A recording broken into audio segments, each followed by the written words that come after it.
always thinking about technology, and it's our friend Matt Dickerson with us once again today. How are you, Matt? I think I'm slowly converting you, Chris. I'm glad to see you're always thinking about technology.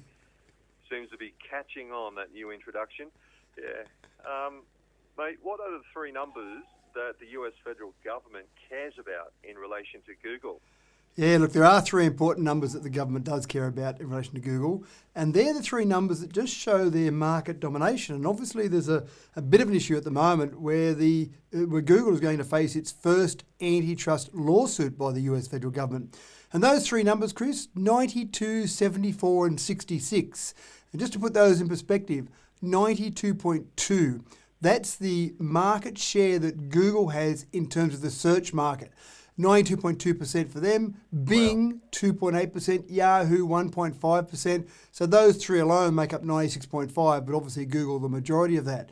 The next number that's important is a 74, and that's the market share that Google has in terms of mobile phone operating systems. And you've got 74% from Android, iOS has got 24%, and basically that's 98%. And there's a few other small market players, Samsung and some others, that make up basically minuscule percentages. And the third number is 66.4, and that's the market share that the Google Chrome browser has. Safari's next at 16.7, Firefox 4%, Samsung Internet 3.2%, and basically there's 90%. And the rest of them make up a very small number. In fact, even Microsoft Edge, which is quite ironic, Microsoft Edge makes up a tiny amount. And if you go back many years ago, one of the antitrust lawsuits that the federal government brought against Microsoft was in relation to the fact that they were bundling Internet Explorer with the Windows operating system, which gave it an unfair advantage, is what the US federal government said. Well, now Microsoft's version of a browser is now a minuscule percentage in the whole scheme of things. So breaking that up worked to a certain extent, but maybe it's worked too well. Just on the Google Android operating system, I thought Samsung would be a bit higher than minuscule. Interesting. Well, they do actually run some of their phones with their own operating system, but most of their phones they run with the Android operating system. They did actually find that they tried to take on Google and iOS, but they just found that their operating system wasn't really that effective, and so they more or less said, well, we might as well just use Android. That seems to be what the majority of the market's using, and focus on making our phone better. All right, well, with summer approaching very fast, could we have a cooler house and a cooler car simply by applying a different paint? Well, some researchers certainly hope that that's the case. They're talking about this as free air conditioning, and it's not quite free air conditioning, Chris, but basically it's a radiative cooling paint. And what it does is essentially radiates the energy that the sun hits objects with, whether it be your car, whether it be your house.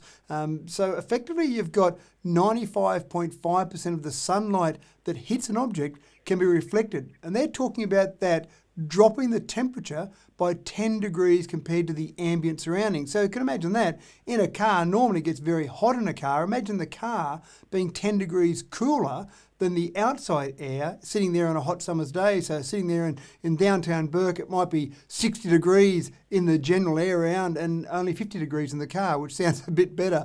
But the idea is that if you can reflect some of that heat, then you can reduce the amount of energy that you're putting into things like air conditioning, and so that's the term, that free air conditioning. But the idea obviously is to reduce that heat, reduce the air conditioning, and essentially be good for the environment, but also be good for your power bills.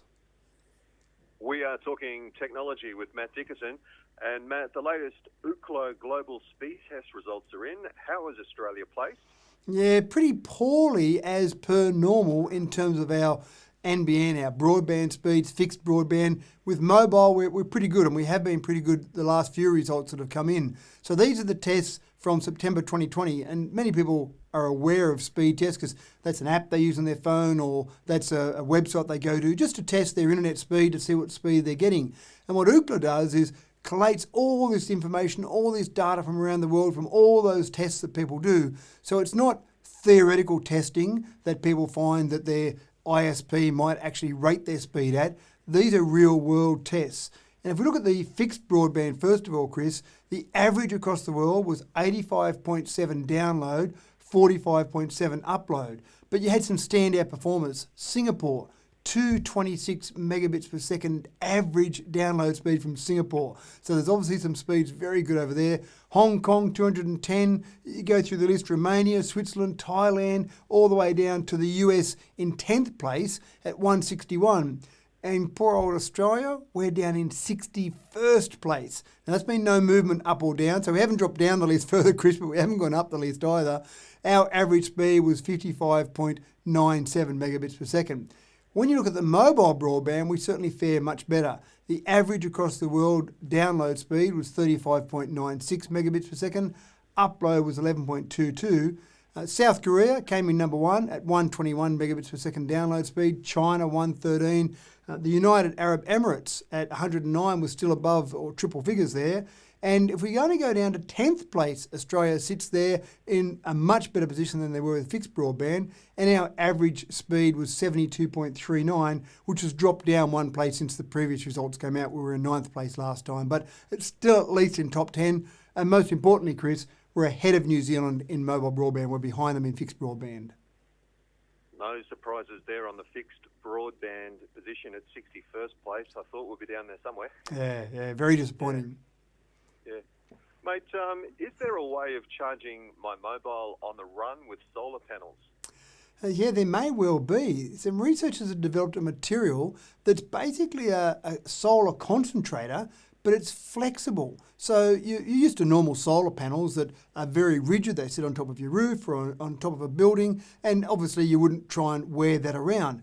But one of the problems is, as we travel around, especially in third world countries, keeping power up to our devices. We're so used to being able to have our mobile phone, our watch, our notebook, our tablet. All of those things need some power to run them, and it's not always convenient in every location to be able to get to some power. So these researchers have come up with some flexible material that could be incorporated into clothing. A hat is probably the most obvious thing that I would see it being used for, but obviously other parts of your clothing as well.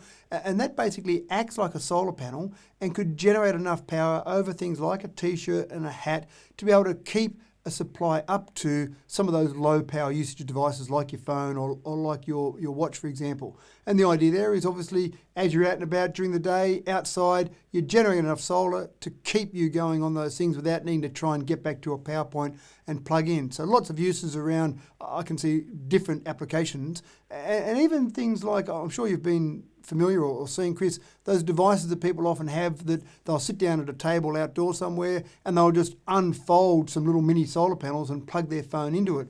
It's that same sort of concept, but instead of being those more rigid solar panels, it could be completely flexible. So even if you didn't have it on your clothes, you could just roll out a towel, for example, the solar panels will be on top and plug your phone in. Now, Matt, one of the things we discuss on this program is teleworking or working from home. We talk about that issue a lot with the member for Barwon, Roy Butler, our state member. Excellent. There are a lot of positives for people working at home, but what's one of the negatives? Yeah, one of the negatives, unfortunately, is some of these people in the world that are very clever. They run very sophisticated businesses. The only minor problem is they happen to be illegal. And breaches in cybercrime in the last year have been worth an estimated $7.6 billion. And we're talking about Australia, we're not talking about worldwide.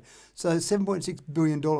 Even if you look at just the months between April to June, there was a 65% increase in cybersecurity incidents. And there was probably no surprise there. Many cybersecurity experts around the world were saying that obviously that was going to be an issue because people who were working in offices that had secure servers, secure firewalls, had IT departments making sure that nothing wrong was happening there, suddenly all those people were sent home to work and they were connecting to their home Wi-Fi, their home internet connections. There wasn't the time to make sure that all of the security was right there, and next thing you know, these cyber criminals ramped up their activity, being able to take advantage of the fact that people were in less secure environments. And it's a bit sad that with something like COVID-19, when the world should have been rallying together, that some of these people were taking advantage of it, but that's exactly what happened. So that's a real challenge for cyber experts around the world at the moment, to try and make those home environments much safer, because I don't think we're finished with it yet, Chris. I think we've still got a bit of time that those people will be working from home. They'll be using their BYO devices. And those BYO devices, your home computer or your home tablet, are the same ones that your kids who are playing games and downloading a whole range of things on, they're working on those same devices as well. And that creates some issues in themselves because kids aren't always aware of the things they download, the negative impact they may be having. And Matt, have we received value for money with the Australian government COVID Safe app? Oh, look, it's hard to judge value for money, Chris, but I would probably say absolutely not. If you wanted to break it down to a cost, we've paid, essentially, the Australian government, you and I, taxpayers, have paid $357,000 per COVID case that's been reported by the COVID Safe app. Essentially, we've spent about $5 million on the COVID Safe app, and it's been able to find 14 unique cases. So it hasn't really been that effective. We've had no cases via the COVID-19 app in basically the last month. Now, if you remember back many months ago, it started out as an estimation of around $2 million. They were trying to get 40%, and you and I spoke about that exact figure on this program, Chris, where we thought, well, I thought certainly they were dreaming about trying to get to that 40%. They didn't get to 40%. They'd probably a little bit better than I thought. 7 million people have actually downloaded the app. So, that's roughly probably getting up around 20, 25% maybe.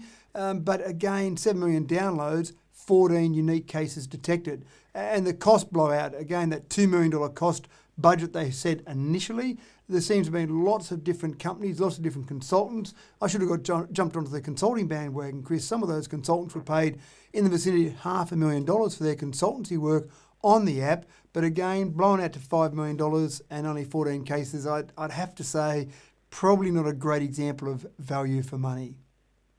All right, Matt, we'll leave it there for this week. Thank you for talking technology. We'll talk again next Wednesday. Sounds great, Chris. Chat to you then.